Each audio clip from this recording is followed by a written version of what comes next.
one thing that has consistently shown the value of the in-house legal team and the in-house lawyers is whenever there's a crisis, if the legal team steps up, if the in-house lawyers step up, it's almost instantaneous value because lawyers are so uniquely situated to deal with crises like this pandemic, like any crisis you can name.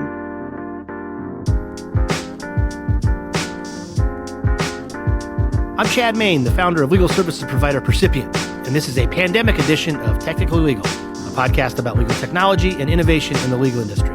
Today's episode, we talked to Sterling Miller. Sterling is a 3-time general counsel. He served as GC for Travelocity, the Sabre Corporation, and most recently marketing automation company Marketo. Sterling now works with the Hilger Grabens law firm. Sterling and I talked today about what legal departments can do to help their companies deal with crisis situations.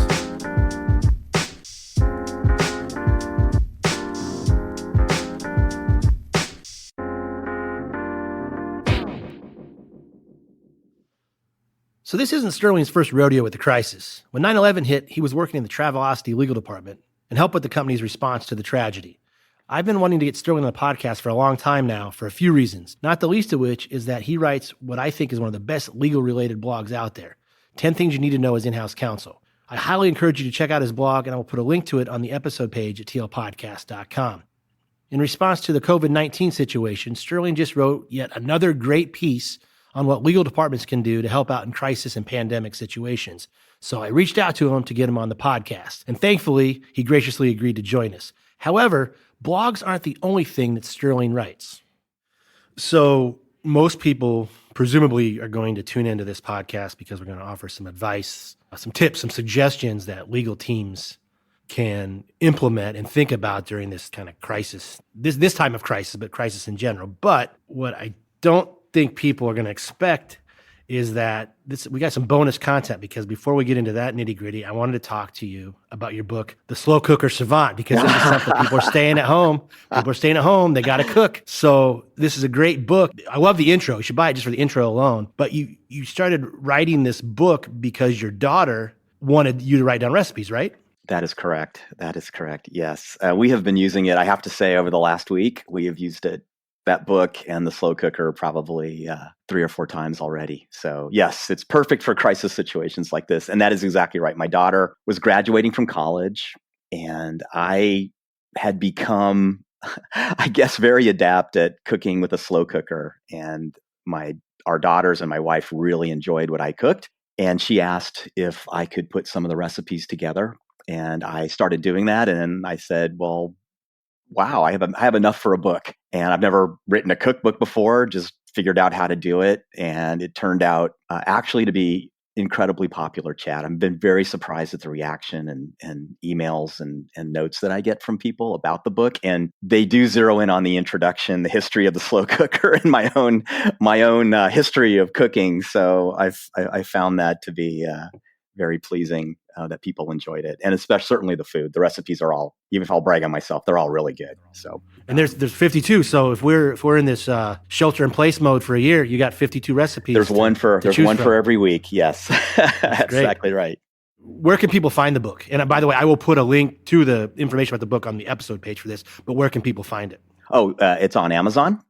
Slow Cooker Savant. If you just put Sterling Miller Slow Cooker, it'll pop up. I also have my own website, Sterling Miller Books. I will tell you that it's easier to order it on Amazon, like most things. So wherever you feel like going to get it, it's widely available. I think there's probably other, Barnes & Noble has it as well. So there are other places, but you can easily find it. That's great. I highly recommend it. I'm a proud owner. Recommend it. Good recipes. So topic at hand. I got this idea to get you on the podcast because you just wrote a great article on your blog, 10 Things, which is geared towards in-house counsel, but lawyers in general. And every blog post you have, 10 suggestions. It crosses over. Yep. Or 10 ideas that in-house attorneys, corporate attorneys might want to think about. And you just wrote this one on how to deal with pandemics and crisis. The one thing I liked about is you had an old colleague that always told you, let's not let a good crisis go to waste. Well, if you're an in-house lawyer, there's always a question about what is the value that you bring? Why should we have this expensive group of lawyers internally? Can't we get these same services outside? Couldn't we scale it outside? And One thing that has consistently shown the value of the in-house legal team and the in-house lawyers is whenever there's a crisis, if the legal team steps up, if the in-house lawyers step up, it's almost instantaneous value because lawyers are so uniquely situated to deal with crises like this pandemic, like any crisis you can name. His thought was, let's not run away or stay underground. If there's a crisis, if there's a situation, that is our perfect opportunity to step up, to be leaders, to get recognized as a truly valuable part of the company. So that really was the genesis of that. And that's what you say too. Another part of the article, you say this is the time for lawyers to really show in the legal department to really show their value, because sometimes it's very hard to show to the business people what the value of the legal department is rather than just being a cost center. But this is the time you run to the fire. Yes. And show the leadership. Like, what would you suggest there? How can an internal legal team show leadership and take the reins? Right. The very first thing, a crisis like this, the company may have a detailed crisis response plan. Most companies do, but there are a lot that don't, especially smaller companies. So the first thing that has to happen is someone has to step up and get everyone organized.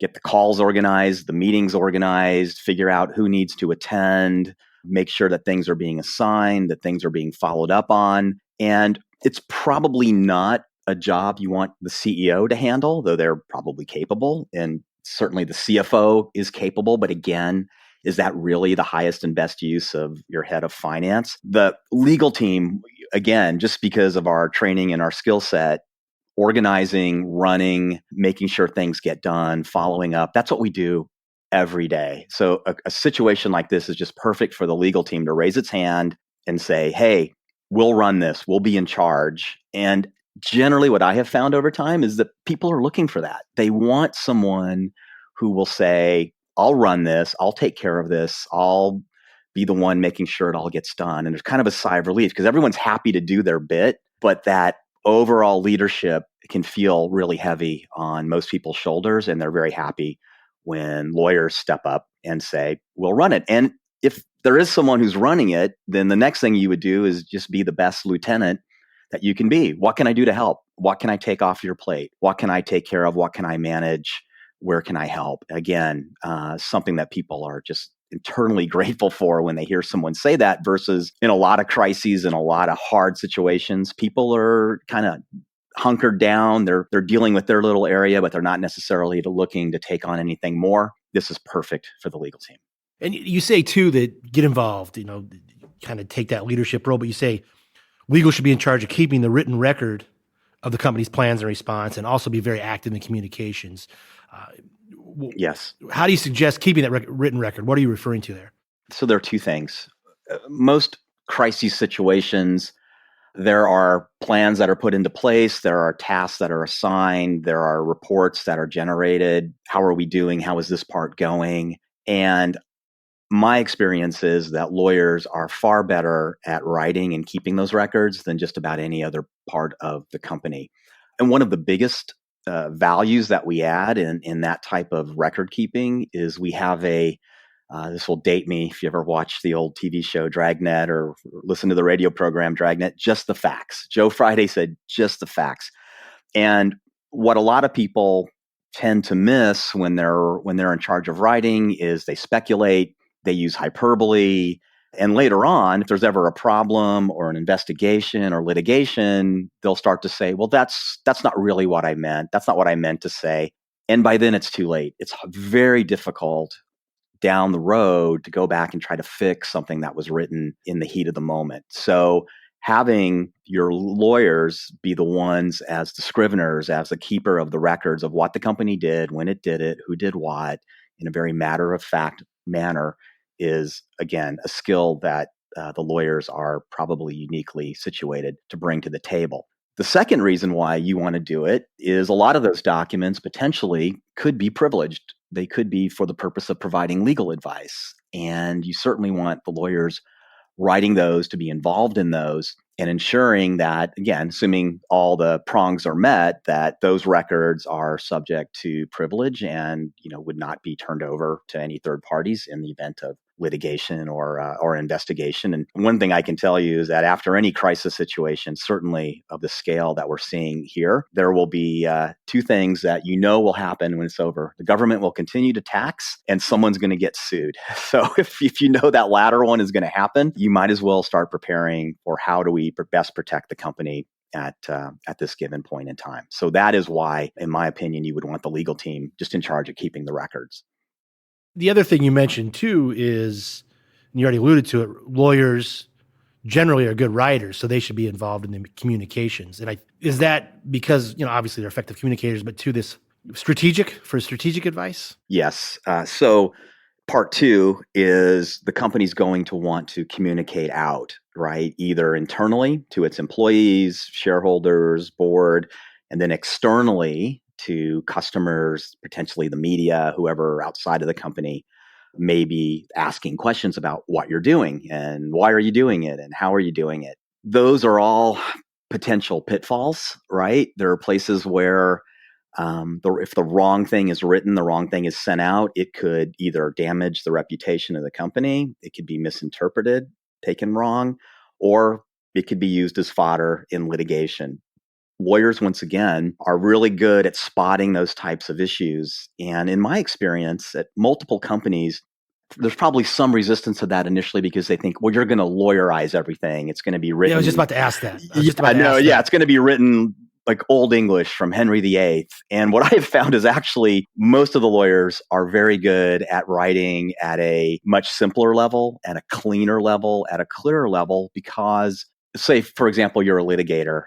You know that if you're making arguments to the judge, you're making arguments to a jury, you have to keep things simple and plain. You really do. You can't be all flowery. You can't use a lot of big terms. You just got to keep it pretty basic. So I have found in my experience that the lawyers are actually better at doing that than maybe even the corporate communications team. But once they kind of get over that initial resistance and they find that, you're there to help them, you're there to be a sounding board, you're there to be a good editor. You're not there to necessarily do their job, but if they need help, you're happy to take tasks on. Again, it's the company starting to come together. It's finding out, again, going back to your very first question about the value of the legal team, is we have this very unique resource internally, a lot of really smart people who can do a lot of different things that aren't necessarily purely legal in nature. They can write, they can think, they can organize, they can do a lot of different things. And those are skills that are extremely valuable during a crisis situation. So again, just a lot of places where the legal team can be helpful. So we've talked about the response, we've talked about communications, but then there's another big segment, another big role that lawyers have in an organization. It's the people. I mean, you say a huge amount of legal's time and effort in situations like this should be focused on how best to help the company's employees, starting with the legal team. What are some suggestions there? You could work in a big company with a lot of people, a lot of different units. Where do you start? How do you get organized in that situation? Well, first thing, as either general counsel or a manager of a group within a legal department or whatever your role might be, look at your own team and take care of your own team. Everybody is probably panicking, even if they're not necessarily showing it. Again, lawyers are pretty good at keeping that calm demeanor, but inside, they're like, wow, this is worse than we foresaw. So being sympathetic, being empathetic with your team, being flexible. Kids are home. Spring break seems to be going on now for for weeks. So people are going to need flexibility in dealing with that. People are going to need reassurance of, even something as simple as, hey, I've lived through something like this before. I mean, I worked for a travel company post 9/11. I was general counsel after the big financial crash of 2008. I've seen lots of pain economically and what that means. And, I can tell you from experience, yeah, it sucks, but we'll get through it. You can share that with your team. You can be reassuring. You can be understanding. So make sure your own team feels comfortable and as secure as you can make them. And then the next place I would go, I would be walking down the hall or picking up the phone and talking to the head of HR, going, okay, there's a lot of stuff we need to be thinking about. And I have a list from my end. I'm sure you do too. Let's sit down and start to work this together and figure out, what are the right things to be doing, who needs to do what. Because if there's a place where the law crosses over with any other group in the company, If there's one more so than HR, I haven't seen it, right? Because there's all kinds of regulations, there's all kinds of statutes, all kinds of laws that govern how people will need to be treated or how people are what's going to happen as this crisis unfolds. And so the legal and the HR team should be joined at the hip. So even something as basic as treating everyone the same, right? We're not going to be discriminating against people. If we're giving this group leave to work from home, there better be a tremendously good reason why other groups can't work from home. You need to be careful about that. There are statutes, OSHA, Americans with Disability Act, the Family Medical Leave Act, the WARN Act. If you're in Europe, there's something called TUP. There's all kinds of legal issues that you're going to have to analyze. And probably the third big one is just your own internal policies, right? And do those need to be relaxed, especially around things like time off and paid sick leave? As a company, not only what are our policies that we have in place, but what flexibility are we able to, or do we want to provide to our employees? This is, not your everyday situation. And I think you can't necessarily just fall back and say, well, the black letter says X, and we're only going to do what the black letter says. If you're that inflexible, it's probably going to be a problem down the road at some point. And it's not just employees. I mean, a lot of companies have contractors on premise and off. What do you do about them? Oh, right. So don't forget, a lot of times you forget about the other people who are on your premise, and contractors or security, cleaning staff. You need to be reaching out to your vendors who provide those services, your landlord. Are these people even coming in? If your security company has told all of its people stay home, your building is now basically has no one at the front desk, so to speak, or checking IDs or letting, people come in and sign the non-disclosure pad, that most companies have now. What's your backup plan for that? If the cleaning staff isn't coming in, who's emptying the trash cans? Who's dealing with basic maintenance? So you can't just look at, have we taken care of our employees? Do we know what to do with respect to our employees? Because there are more likely than not other people who have access to your facilities, and you need to make sure you have that well in hand as well. We're going to step away from our talk with Sterling for just a couple minutes because, as I've mentioned in this podcast a couple times, for every episode of Technically Legal, there's an episode page at tlpodcast.com. At the episode page, you can find contact information for our guests and links to some of the stuff that we talk about. If you want to subscribe to the podcast, you can find us on most major podcasting platforms like Apple, Stitcher, Spotify, Google, etc., etc. We hope if you like us enough, you'll also leave us a review when you visit. This podcast is brought to you by Percipient, a legal services company powered by technology.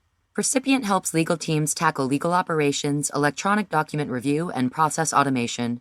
Percipient services include managed document review, subpoena compliance, cyber incident response, and also helps legal teams provide clients with process-driven legal support. To learn more, visit percipient.co. Percipient. Legal services powered by technology. Okay, let's get back to our talk with Sterling. When people think of lawyers, they often think of lawsuits and courts, but another thing they think of is contracts. And as Sterling points out, in crisis situations, lawyers should take a look at the company's contracts, both pending and existing, and see what impact, if any, the crisis might have. Well, probably the clause of the moment, the it girl, is force majeure, which for a lot of lawyers is something you probably have not talked about since contracts in law school. And force majeure is in the boilerplate section, which is kind of all contracts have these types of terms. But if you haven't really paid attention to boilerplate in your contracts, and that's a mistake, I'll tell you that. But if you are opening up that contract for the first time and seeing what your force majeure clause says, you may be in for a surprise. Basically, what a force majeure clause does is it says if there is an act of God, if there is some other crisis, and a lot of times they're enumerated, hurricane, flood, internet disruption, whatever the case may be, parties are excused from performance. And that can be good or bad, depending on if you want to use it or you're expecting someone, the other side, to use it in dealing with you. So you have to pay attention to what are our outs, what's our ability to stop performing if we need to because of this crisis. Similarly, what about our customers and our vendors? Are they going to be in a situation where they're going to come to us and start talking about force majeure? And there are lots of different ways those clauses can be interpreted, whether or not this pandemic was foreseeable or not. So there's no easy black and white answers. It's going to depend a lot on the jurisdiction where you're based. I will say, however, that if the parties to a contract are only going to be looking at the black letter of force majeure and trying to hold each other strictly to the terms of what the agreement says and arguing about that without really thinking about other things, that's not a good place to be. Rather, my advice would be to look at this as a time where you're going to have a customer to customer or business to customer conversation about what do we do together to get through this. They may not always be possible, but I think your initial starting point should be if someone comes to you with a, look, we think we have a force majeure event, don't be swinging at each other as lawyers, but talking to each other as partners and trying to figure out a way through this. Similar to when you're talking about, you might have to relax a little bit some of the internal HR policies or employment policies. You need to be flexible in this type of situation, right? That's right. You really have to have a level of understanding, because when we do come out of this, which we will, you want customers, you want vendors, you want people who are happy to do business with you. And in those situations where one company maybe has all of the commercial leverage and they use it, and I know there are companies out there that do that, they may win the moment, but they may lose the era. Because when the time comes around and, things are balancing out or the shoe's on the other foot, people are going to remember who treated them right and who treated them like, third-class citizens. So it's something from a strategic standpoint that the legal team can help weigh in on with the business about how should we be looking at these contracts, how should we be dealing with this situation. If you have a pending contract, so it hasn't been signed yet, you need to think about your force majeure clause or other clauses in there and draft them in light of what's going on now. You can't ignore the elephant in the room. And if you don't have a force majeure clause, there are some other things out there. There are concepts of impossibility or impracticability, frustration of purpose. Those are very limited remedies, but those are probably something, if you aren't making headway in a cooperative nature, you may have to look to as a way to get some relief from your contracts. Going back to your point about, you should be flexible, treat others in a civil manner and in a thoughtful manner now, because we're on the same boat together. You hope that the insurance companies are listening, and you would assume they're going to, be sympathetic and, treat you well and fairly too. So, one of the things you suggest too, speaking of insurance, is taking a look at your policies, figuring out what's there, what you're up against. What specifically do you recommend in that department? Depending on where it sits, in a lot of companies, insurance sits in finance or maybe operations. Some, it sits in the legal department. Regardless of where it sits, one of your first calls, so now you've gone and talked to HR, go find the insurance people and say, okay, what insurance policies do we have? Do we think anything covers our current situation? Do you have the policy, the gold mine policy, so to speak, is going to be business interruption insurance, some type of insurance that covers you if something disrupts your business, forces you to cancel events, not be able to provide your products, etc. But there are other policies that you have, and you should probably read all those, including your property insurance. You may have to look at your health policies. You may have to look at cyber insurance. There are don't just limit it to, do we have business interruption insurance or not? Look at everything. If you have a broker, brokers can be tremendously helpful, because they will find things in your contracts that maybe you missed or you're not familiar with. And they'll say, look, yeah, it's not in that clause, but if you go to Annex K on Section 2, you'll see this sentence. What that means is this is covered under this. So there's a lot of value that you can get from your broker. So don't just assume, if you don't see something in your insurance policies, that there's not protection there. And then, of course, if you think there's coverage and the insurance company says no, don't just give up, right? There are lots of instances where the first time they tell you no, second time they might tell you no, but the third time they go, okay, yeah, we see what you're talking about. Now we're going to say yes. So persistence is something to keep up there. But yes, definitely pull out all those insurance policies and read them carefully. Speaking of coverage, and i.e. claims, what was your experience around 9/11 regard to pending litigation or pending claims? Did that have an impact? How did, if it did, how did you respond to that? How did you adjust accordingly? In terms of just general litigation or insurance? Well, yeah, pending litigation at the time. So pending litigation at the time of the event. Right. Well, it was very hard, you might remember, to travel after 9/11, and things like depositions or hearings that required either you or your outside lawyers to travel somewhere. Those were almost inevitably postponed. The technology certainly wasn't there, at least that I remember, to do remote video depositions, or at least it wasn't easy to do. That has certainly changed. I think the federal courthouses went dark for maybe a few days, but for the most part, they reopened pretty quickly.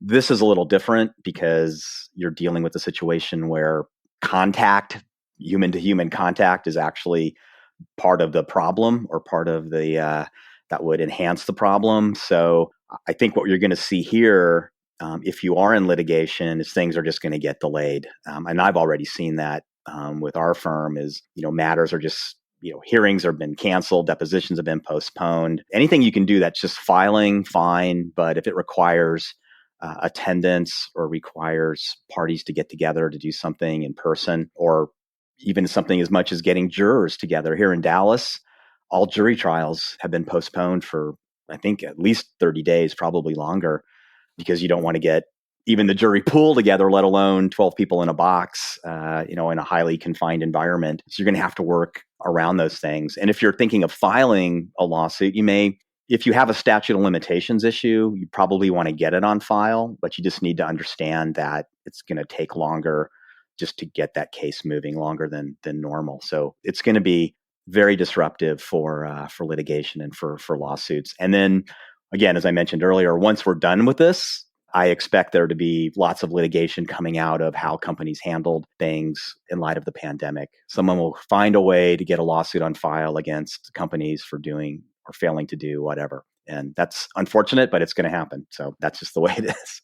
Definitely, you expect that. And litigation obviously involves and impacts budgeting concerns. Right. So I think if you have big, high visibility litigation, stuff that's with the board or the C-suite, you certainly want to find out from your outside counsel, or however you're handling that, what is going to happen with that case in the short term and in the intermediate term, and then let them know. Don't make them come to you and ask you, so what's going on with this case or this matter?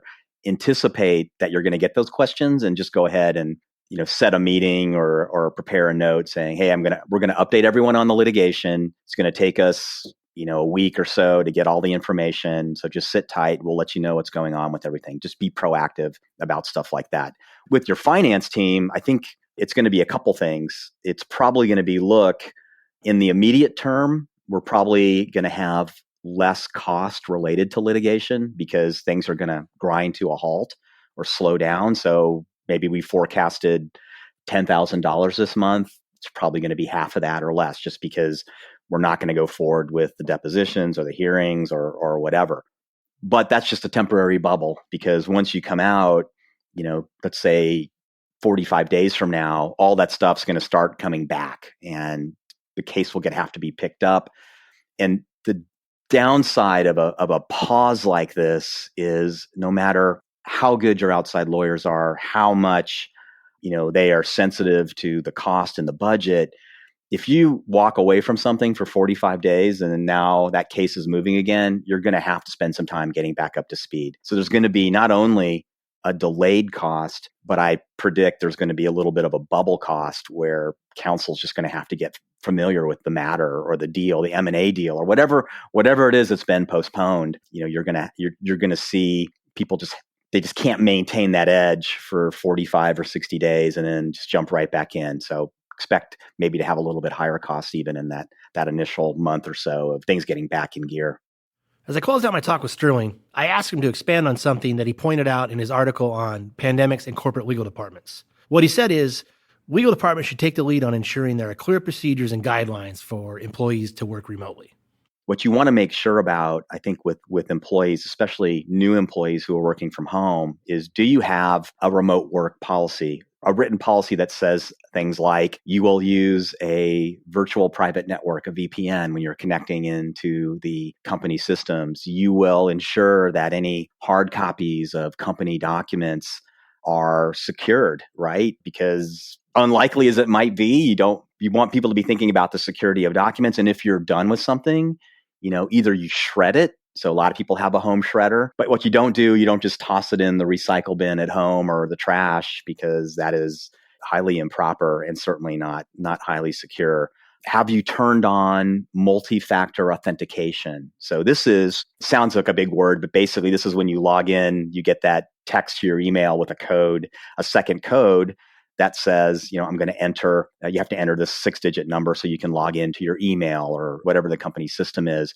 Those are things where when people are working remotely, the possibility of someone hacking into their internet, hacking into their system, it increases exponentially from when they are sitting in the office and there's all kinds of firewalls and secured networks that they're connected to. So do they have that understanding? And then lastly, unfortunately, you're probably going to start seeing all kinds of emails, spoof, phishing, things going on tied to the pandemic, like trying to get you to click on a malware link or some type of document that contains malware.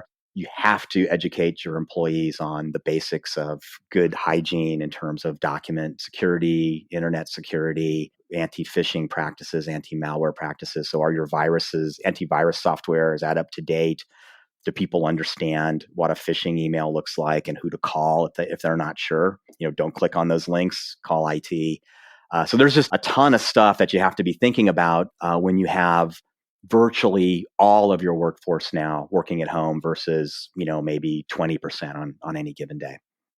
On your blog, every year you do a great article on tech, like that year's hot tech that you found useful to yourself but maybe legal in general. And, this is a legal tech facing podcast.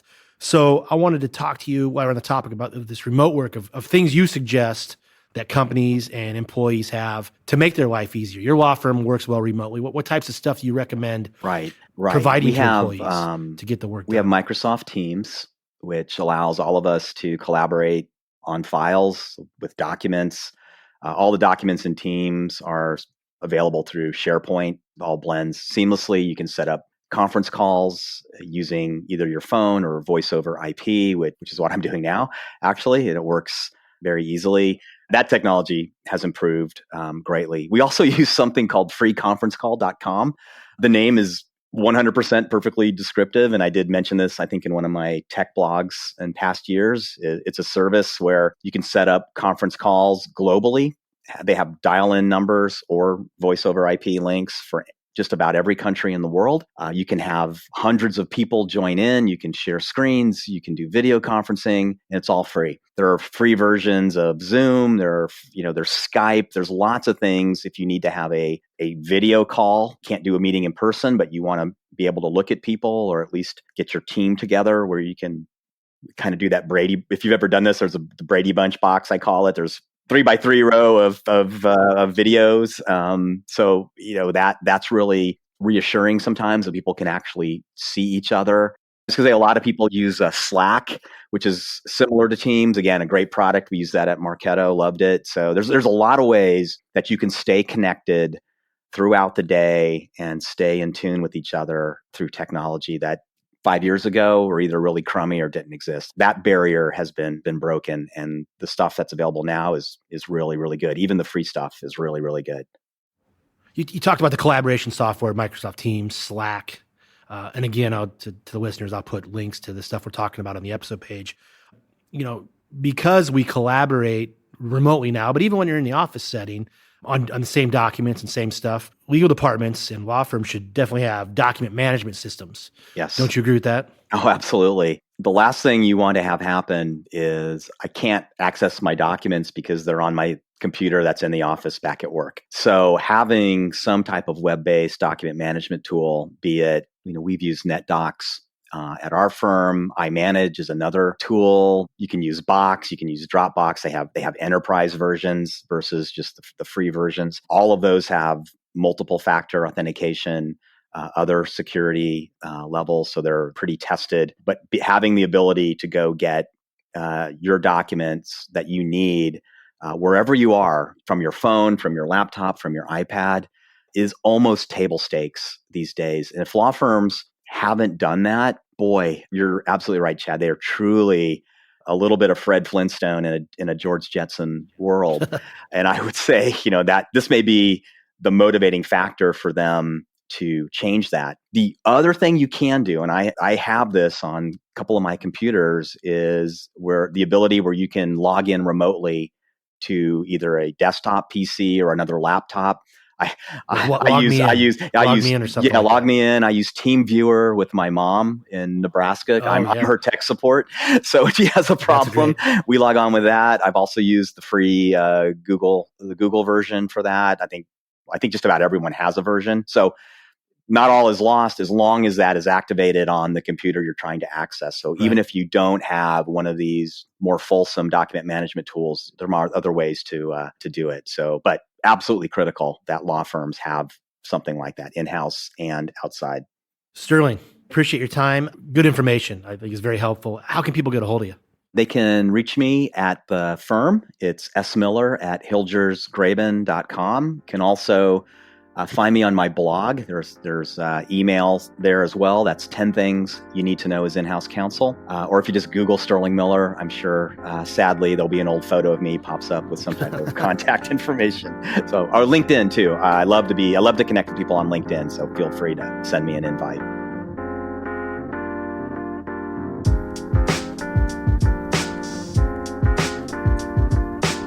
Well, that's it for another edition of Technically Legal.